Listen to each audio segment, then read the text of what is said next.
Chapter 13, Frosty's Betrayal. Jack paced back and forth in Holly's kitchen, leaving intricate frost patterns on the floor with each step. His usually cool demeanor was cracking, revealing a deep concern that sent shivers down Holly's spine. "I've been watching Frosty's workshop for days," Jack explained, his voice low and urgent. "At first, I thought he was just working on a new project for the upcoming ice sculpture competition. But then I noticed strange energies emanating from his studio at odd hours of the night." Holly and Juniper exchanged worried glances. "What kind of energies?" Juniper asked, her hand unconsciously moving to touch the family heirloom around Holly's neck. Jack's frown deepened. "Dark magic. Cold, but not like normal winter magic." It felt wrong. Twisted somehow.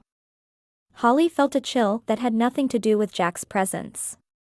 "We need to investigate this further," she said, her voice filled with determination. "If Frosty is dabbling in dark magic, it could threaten everything we've worked to protect."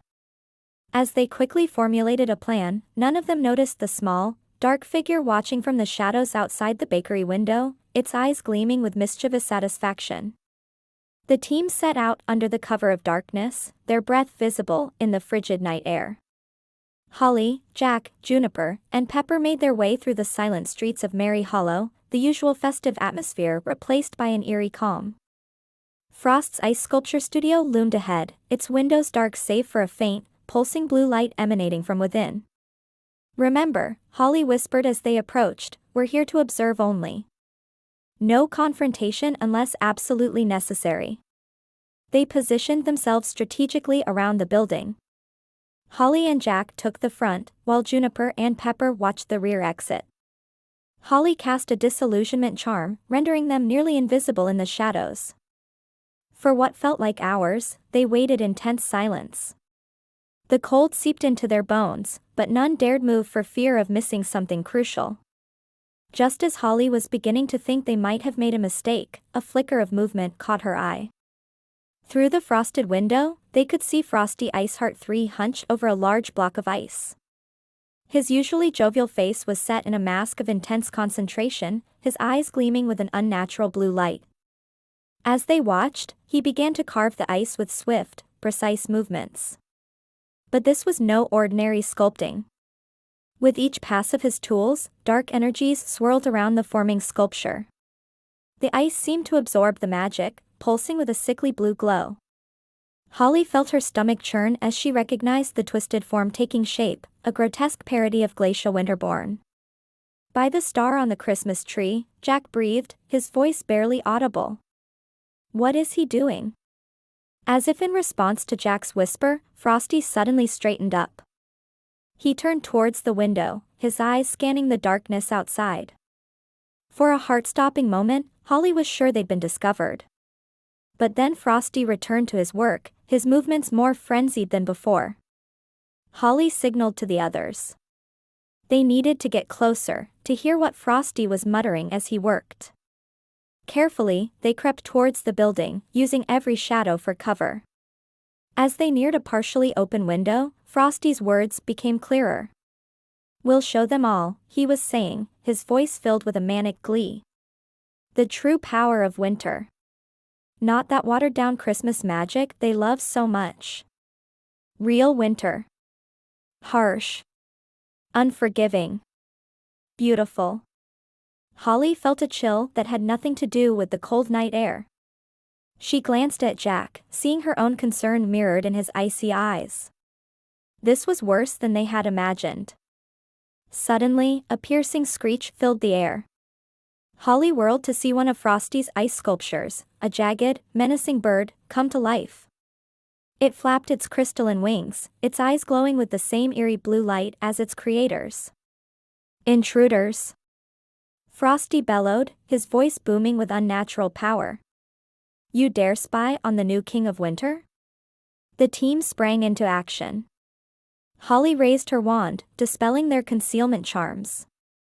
"Frosty Iceheart," she called out, her voice ringing with authority. "In the name of Merry Hollow, I demand you cease this dark magic at once." Frosty's laughter was like the cracking of glaciers. Cease? Oh no. My dear Holly. I'm just getting started. With a gesture, he sent a wave of razor-sharp icicles hurtling towards them. Jack leapt forward, countering with a wall of his own ice magic. The clash of opposing winter powers sent a shockwave of cold through the air, coating everything nearby in a layer of frost. As Holly and Jack engaged Frosty, Juniper and Pepper worked to contain the animated ice sculptures that were now pouring out of the workshop. Juniper's wild magic tangled with the icy constructs, while Pepper used her magical council training to erect barriers around the area. The battle spilled out onto the streets of Merry Hollow. Citizens, awakened by the commotion, peered out of windows and doorways, their faces masks of fear and confusion. Holly's heart ached to see her beloved town become a battlefield, but there was no time for sentimentality. Frosty proved to be a formidable opponent. His mastery of ice magic rivaled Jack's, and the dark energies he wielded gave his creations a terrifying life of their own. As they fought their way down Candy Cane Lane, Holly saw beloved landmarks transformed into icy weapons. The gingerbread statue in the town square became a lumbering ice giant, while the festive street lamps twisted into serpentine attackers. Why, Frosty? Holly called out as she deflected another barrage of icicles. Why betray everything Merry Hollow stands for? Frosty's face contorted with rage. Betray? I'm liberating it. For too long, we've lived in this saccharine parody of winter. It's time for the true cold to reign again. As he spoke, Frosty began to change.